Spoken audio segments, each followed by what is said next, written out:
We're recording. Good. I'm Mark. I'm Louisa. We joined I Love Real Estate back in when? 2016, I think. Close That'll enough. do. Then where to from here?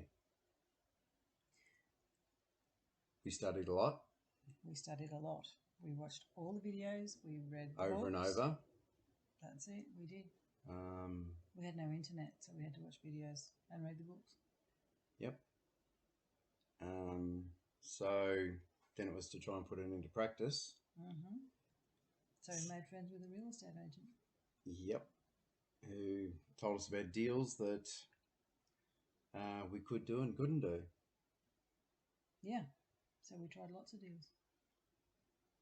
So the only one that worked was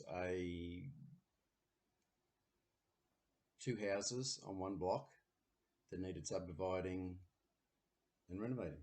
Yep. And with that, he threw in a takeaway shop. That's another story, that one. Yeah, it is.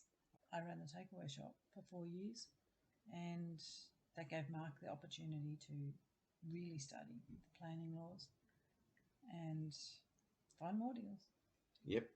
And Because we were told that it was going to cost too much money to subdivide the land and it's too much hassle and not worth it, and by a real estate agent, and he actually owned the property, didn't he did. he? He owned the property and said that's too much hassle. He could have just subdivided himself and sold it, but He was too scared of doing big deals. yeah, that was for big developer types. And so we thought we'd just give it a crack because we thought we had, enough education behind us to do it, and we were committed. Like we decided we were just going to go full steam ahead, really, didn't we? We did. We thought it's do or die. We're going to get old and not get anywhere, so we just gave it a go. Yep. And we pulled it off, really. We did. We did. It took 4 years, but that was learning. We didn't. Yeah. We didn't push him. We weren't the squeaky wheel like we were supposed to be, like we're taught in the education. Yeah, got to be a squeaky wheel. Know exactly when things are going to happen, and But we did the deal. So the two houses needed subdividing, so we had no clue how to do that. So we tried to use our training to find a planner and professionals to help us because we had no clue at all. We were green as, never done it before. We were green, and we learned a lot about finding an A team. Yeah, which is very important because you can do nothing, absolutely nothing on your own. Got a planner together. We actually just walked into his shop. All right, your memory's better than mine. We bought the whole block for $210,000 with two houses on it. with two houses on it. We subdivided, which was about half an acre, wasn't it? Yeah. 2,000 square meters. We just did into two and renovated the houses and sold them off. Yep. So we sold the first one for $235,000. Yep. Second house we did a lot of work. 70,000. And spent about 70 grand. And sold for, it's under contract for 245. 345. 345. 345,000. So what did we do then? Well, you started planning. And I started a lot of planning, researching, what was possible in our area. We probably didn't want to. We sort of did look at other renovation sort of deals, but we thought we want to make more money. We just want to do something bigger.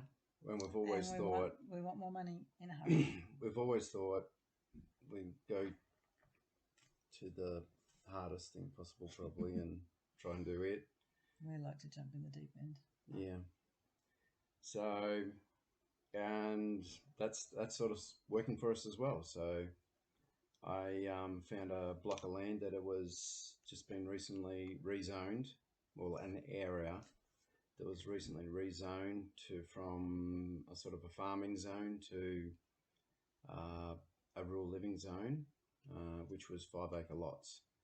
So what was it, 80 acres that we're able to get 9 blocks out of that. Yep.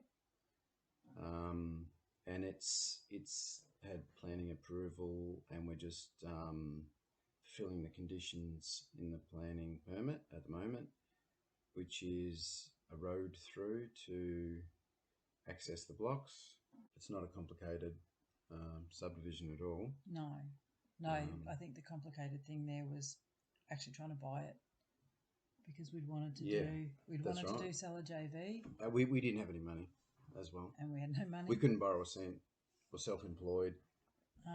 So we own a farm. We thought we'd try and sell the farm, but it had just been burnt out with a bushfire, so we couldn't sell it. We couldn't get finance. We tried a few different. We posted on the members only website. Yep. We're not in platinum, so people weren't. Not many contacts. Yeah, we didn't have the contacts.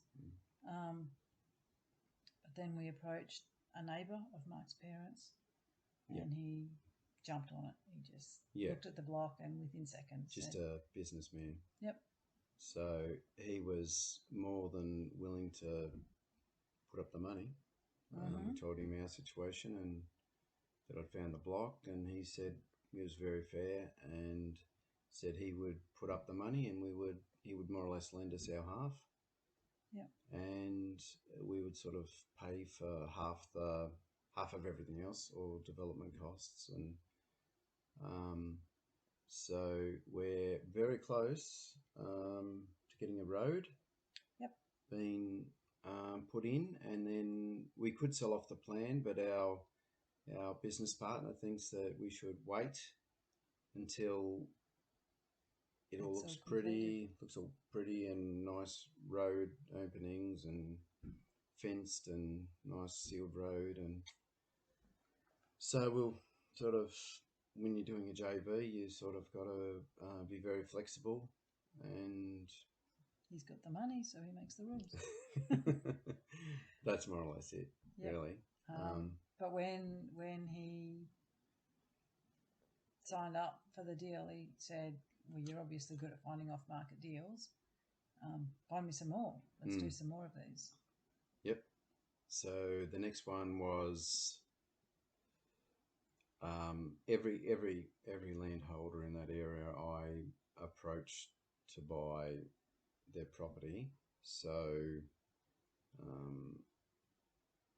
another one came up that we were able to purchase as well.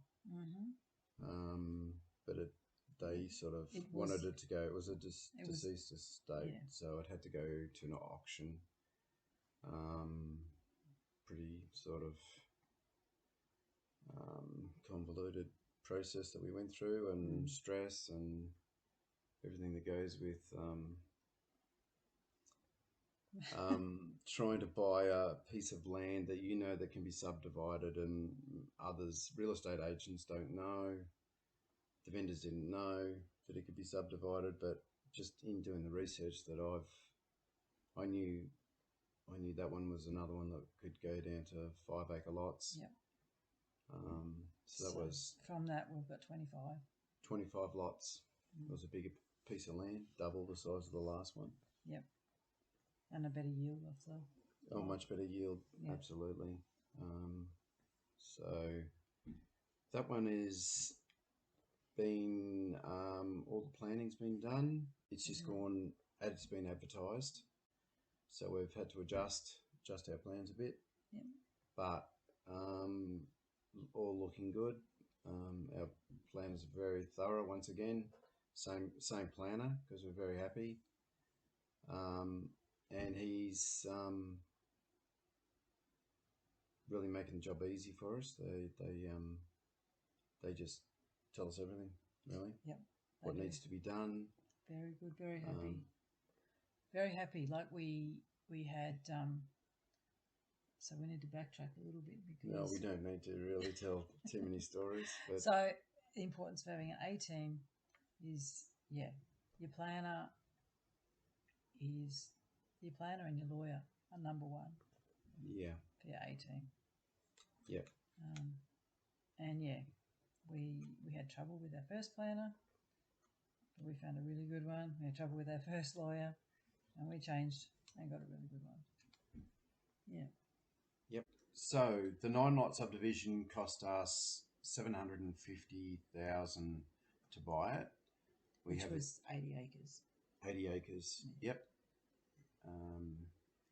And then we done about $500,000 worth of development costs, and we are going to sell them probably for a minimum of $600,000 each. Yep. That's that one. Yep. And the 25-lot subdivision, we bought it for 2.2 million, and then our subdivision costs will be in the vicinity of, should have added this up a bit, shouldn't I? I'm thinking, I think the quote was about 2 million. Very close to 2 million. So then same again, it's sort of next door, and the blocks will be for sale for about $600,000 each. So what else are we doing? So we're negotiating on a 110 lot residential subdivision. We've signed a contract. We've paid a deposit. Yes, we are down the road on that one. Pretty well down the road on that one. Yeah, but we've got a few legal issues coming up to settlement. Yeah. So once again, it's being sure of what conditions are in the contract, especially when you're trying to buy something that has no planning done on it, which is worth a lot of money. So it's about, what is it, 1.6 million to buy that one? Yep. And then 110 lot subdivision, which is gonna turn into probably a 200 lot subdivision. It will. Once the council are in the process of changing rezoning the zone. Yep. The next half of that property, so that it can be 200 lots then. Yep. About $4 million worth of development costs, and selling them for about between 300,000 and 500,000 each. I'll say three. We'll just stick at 300,000. Yep. There is some really premium blocks at the top of a hill overlooking a lake. Very nice. So we'll just stick at 300,000 for those. So we're still, because we have JV partners, we still don't really have a lot of money to be doing multi-million-dollar deals. So we just put it out there to other JV partners. We're looking to take on more JV partners to go bigger again. Yeah. And we're trying to get a lot bigger subdivision. But that's a whole nother story. It's another story. We're in the process of negotiating. That'll be next year. Yeah. Talking about that one next year. Yeah. But we've been able to go from a 2-lot subdivision to a 200 lot. So we're quite happy. Very happy. It's changed our life. Very thankful for our education. So how do you want to end this? We're a bit like Dimpner. We're into boats, catamarans, and we'd like that to be our goal for the future, is sailing next to Dimpner.